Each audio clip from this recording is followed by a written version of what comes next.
Keď sa bavíme o zdrojovej ekonomike, často sa stretávame s kritikou ohľadom efektívnosti. Hej! Počkať. Áno? Viem, o čo tu ide. Toto je marxizmus, chlapče.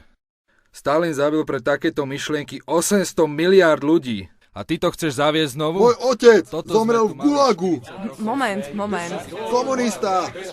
Fašista. V poriadku. Vieme, ako to vyzerá. Komunista. Komunista. A ako iracionalita publika dosahovala maximum, prednášajúci celý zmetený a zaskočený utrpel smrteľný infarkt. A takto skončil film zdanlivo komunistickej propagandy.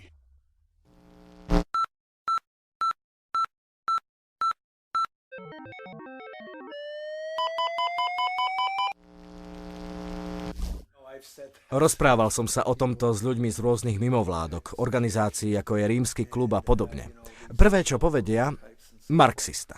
Čože? Marxista? A to máte odkiaľ? Majú túto jednu mantru, ktorej sa držia a je to ich svätý grál. A môžu ho použiť na všetko. Ľudia sa ma pýtajú, či som socialista, komunista alebo kapitalista. Ja hovorím, že ani jedno. Prečo si myslíte, že toto sú jediné možnosti? Všetky tieto politické konštrukty vytvorili autori, ktorí predpokladali, že žijeme na planéte s neobmedzeným množstvom zdrojov. Žiaden z týchto konceptov neuvažuje ani len okrajovo o tom, že niečoho môže byť nedostatok. Som presvedčený, že komunizmus, socializmus, slobodný trh a fašizmus sú súčasťou vývoja spoločnosti. Nemôžeme spraviť obrovský krok z jednej kultúry do druhej. Existujú isté medzisystémy. Pred každým novým spoločenským zriadením si musíme najskôr uvedomiť svoje základné životné potreby. Teda vzduch, ktorý dýchame, vodu, ktorú pijeme, bezpečie, ktoré máme, vzdelanie, ku ktorému máme prístup. Je to všetko to, čo zdieľame a používame a bez čoho sa život v žiadnej kultúre nezaobíde. Musíme sa preto zamerať na základné životné potreby a tie nie sú určené žiadnym izmom. Určuje ich analýza životných hodnôt.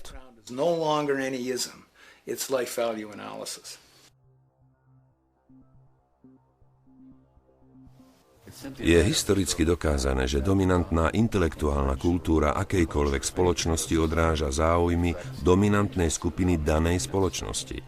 V otrokárskej spoločnosti budú myšlienky o ľuďoch a ľudských právach odrážať potreby majiteľov otrokov. V spoločnosti, ktorá je založená na tom, že určitá skupina profituje zo života a práce miliónov iných ľudí, bude dominantná intelektuálna kultúra odzrkadľovať potreby tejto vládnucej skupiny. Takže ak sa na to pozrieme s nadhľadom, uvidíme, že myšlienky rozšírené v psychológii, sociológii, histórii, politickej ekonómii a politickej vede vo svojom jadre odrážajú záujmy elity. A akademici, ktorí na to upozorňujú, sú spravidla odsunutí na vedľajšiu koľaj a sú označení nálepkou radikálni. And the academics who question that too much tend to get shunted to the side or to be seen as sort of radicals. Dominantné hodnoty v akejkoľvek kultúre zvyčajne podporujú a zachovávajú to, čo sa v danej kultúre odmeňuje. A v spoločnosti, kde sa úspech a spoločenský status posudzuje podľa množstva majetku a nie podľa prínosu do spoločnosti, je ľahké pochopiť, prečo je náš dnešný svet v takom stave, v akom je. Máme dočinenia s poruchou rebríčka hodnôt. Náš systém je kompletne zbavený ľudskosti. Priorita osobného a spoločenského zdravia sa stala druhoradou. Prevládli škodlivé tendencie a honba za umelým bohatstvom a nekonečným rastom. A podobne ako vírus, táto choroba preniká do všetkých aspektov vlády, médií, zábavy a dokonca aj do akademického sveta.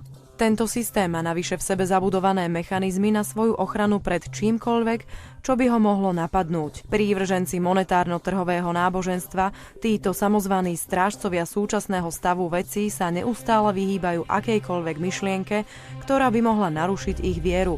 Najbežnejšou formou tejto viery sú duality typu buď alebo. Ak nie ste pravičiar, musíte byť ľavičiar. Ak nie ste kresťan, ste asi satanista. Ak si myslíte, že spoločnosť by mohla fungovať oveľa lepšie trebárs tým spôsobom, že by sa postarala o každého, tak ste potom utopista. A najzákernejšie buď alebo znie. Ak nie ste za systém slobodného trhu, tak ste proti slobode samotnej. Ja verím v slobodu. Vždy, keď počujeme slovo sloboda alebo zásah štátu do ekonomiky, nech to znie kdekoľvek, v preklade to znamená obmedzovanie veľkých finančníkov v nadobúdaní maximálnych ziskov.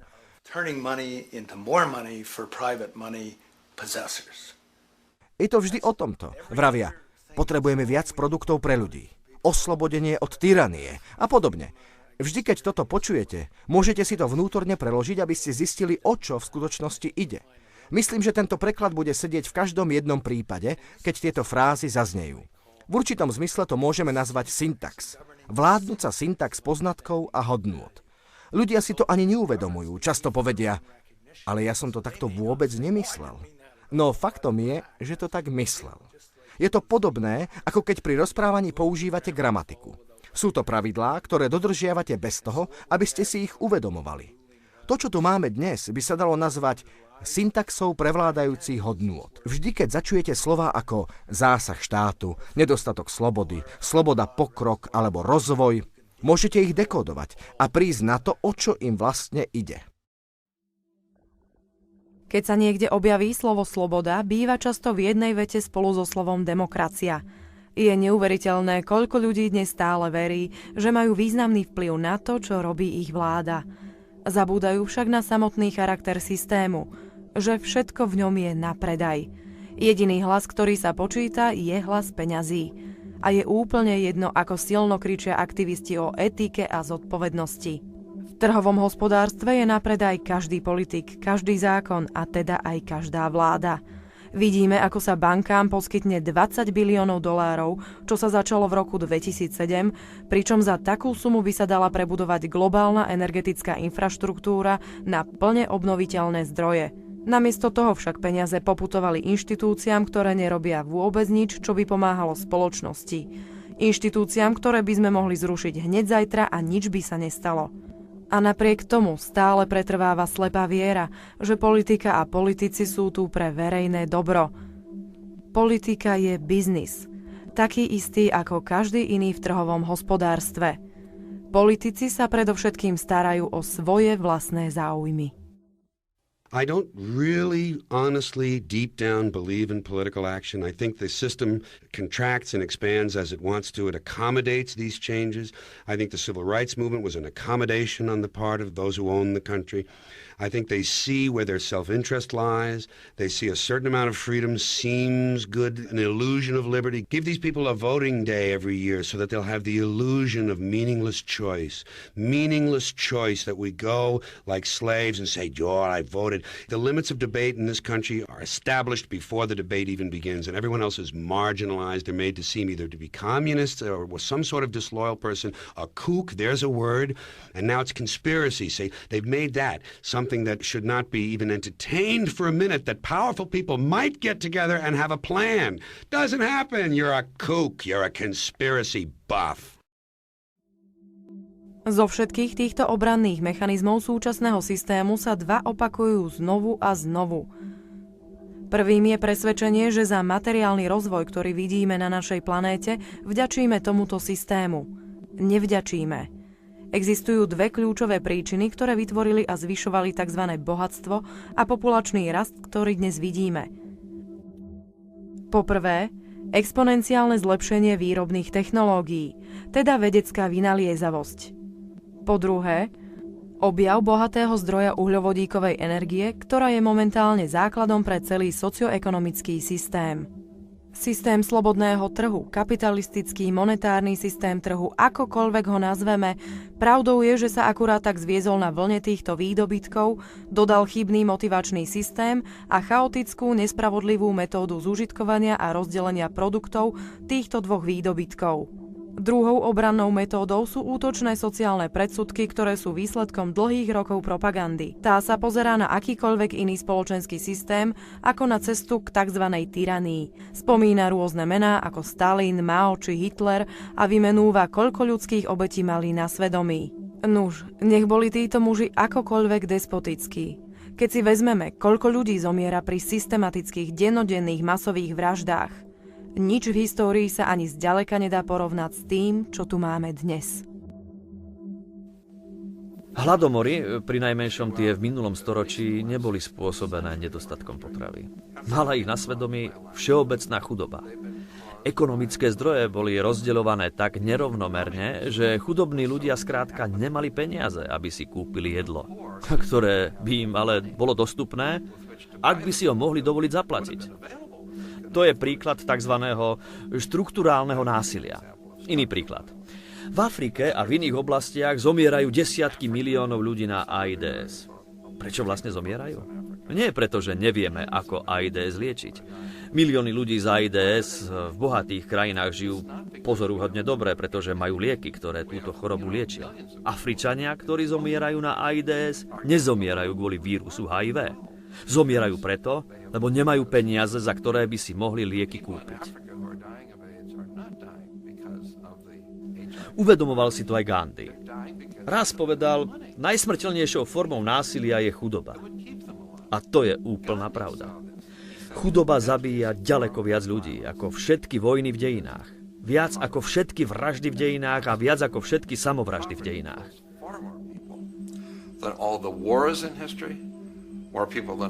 Nie len, že štrukturálne násilie zabíja viac ľudí ako všetko násilné správanie dokopy. Štrukturálne násilie je tiež hlavnou príčinou násilného správania. Structural violence is also the main cause of behavioral violence.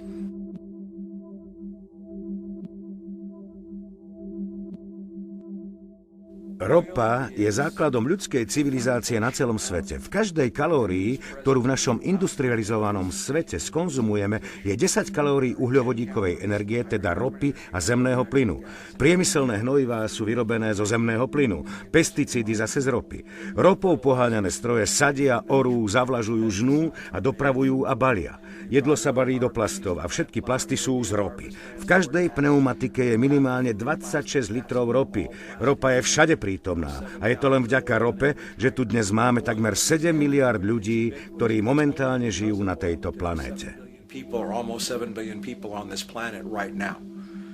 Objavením tejto lacnej a ľahko využiteľnej energie, ktorá sa mimochodom vyrovná miliardám otrokov, pracujúcim od rána do večera, sa svet za posledné storočie radikálne zmenil. Populácia narastla 10-násobne a do roku 2050 budú ropné ložiská schopné zásobovať menej než polovicu dnešnej populácie pri jej aktuálnom spôsobe života. Potreba zmeny spôsobu nášho života je obrovská.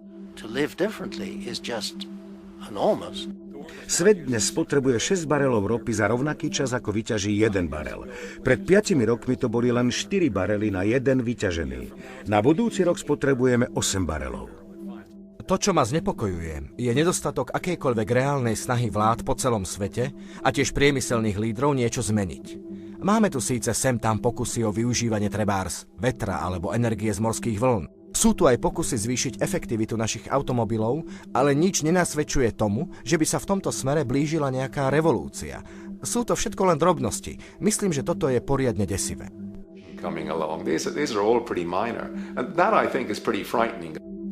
Vlády, ktoré sú vedené ekonómami, ktorí si neuvedomujú to, o čom tu hovoríme, sa pokúšajú stimulovať spotrebu, aby obnovili prosperitu z minulosti.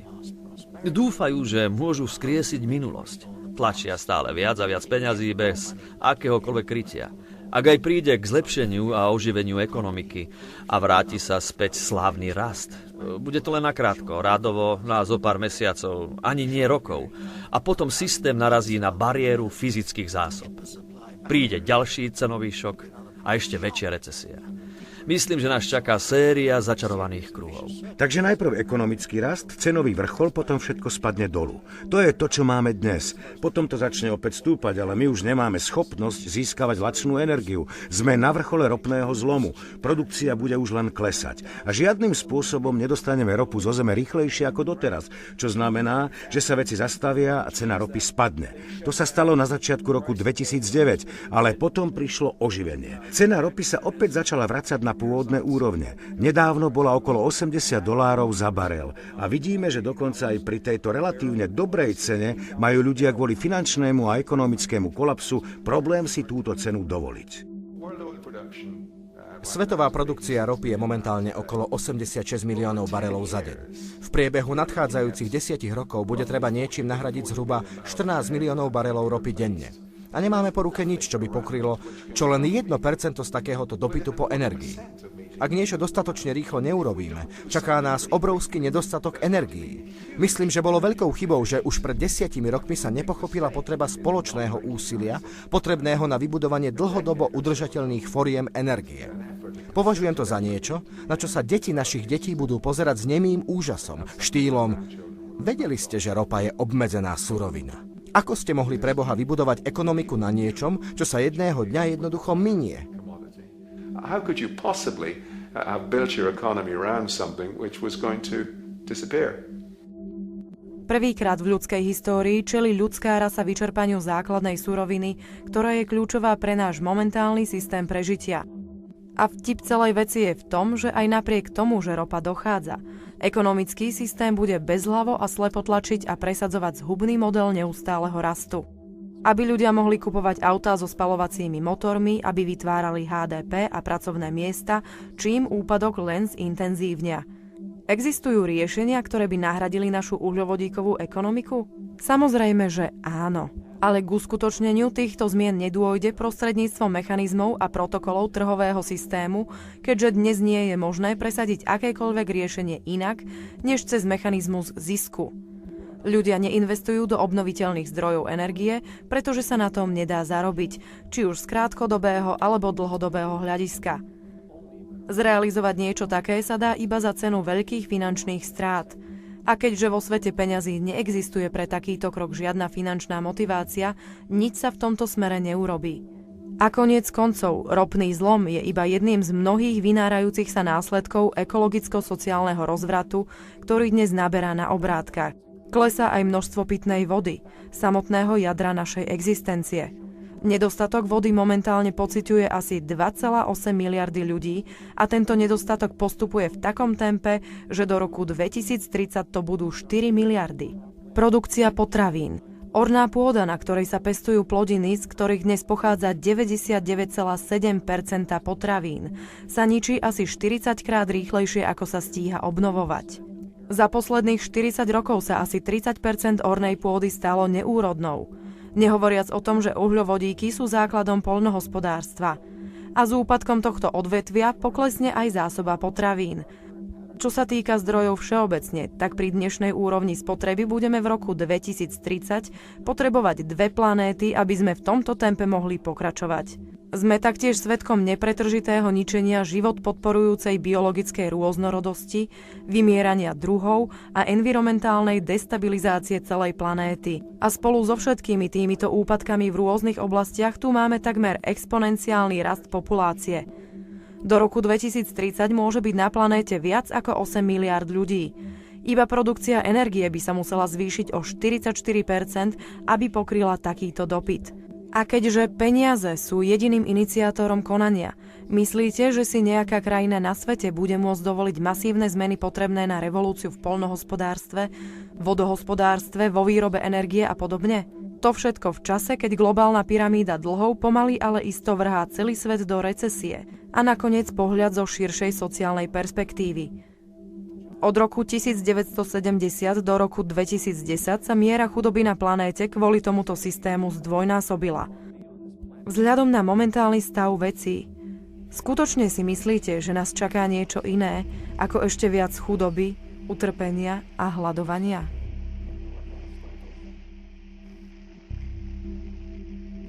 Zbytočne budeme čakať na oživenie, žiadne nepríde. Toto nebude len nejaká dlhá ekonomická kríza, ktorá jedného dňa proste pominie.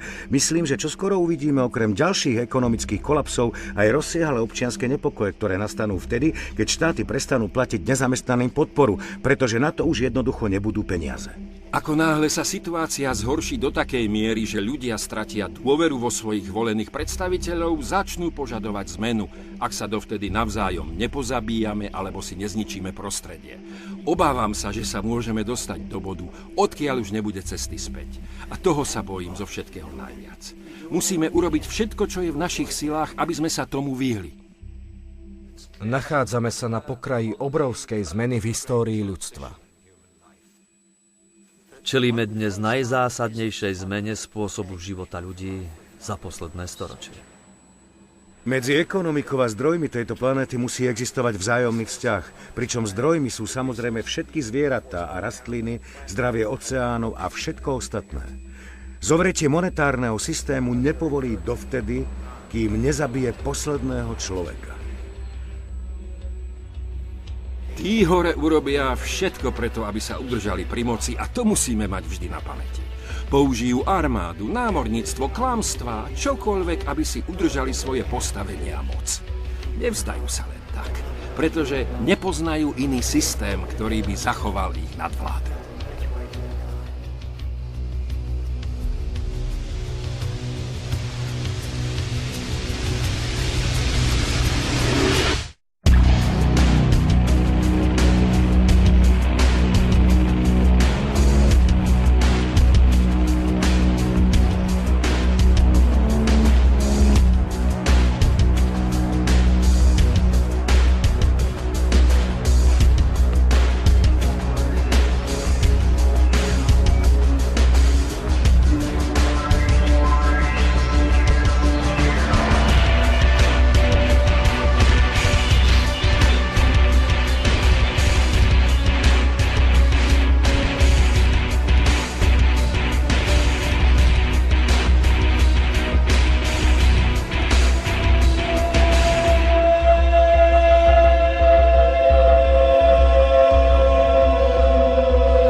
a straight and stronger course to the corner of your life.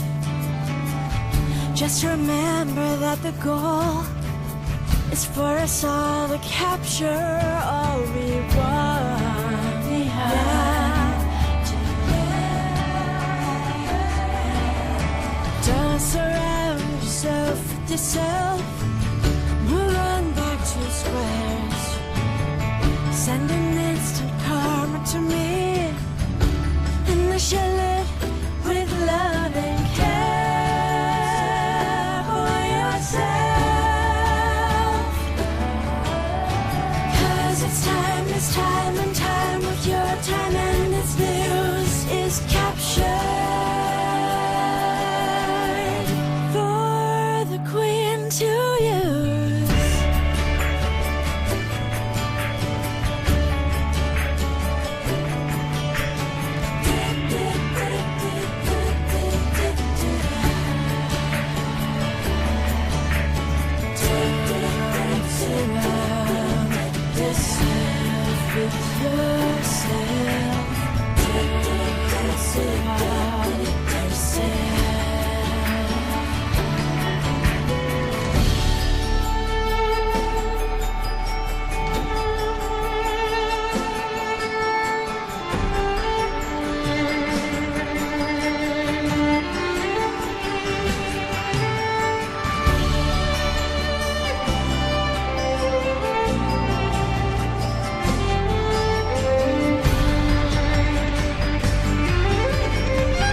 Satisfied, I'm on my way.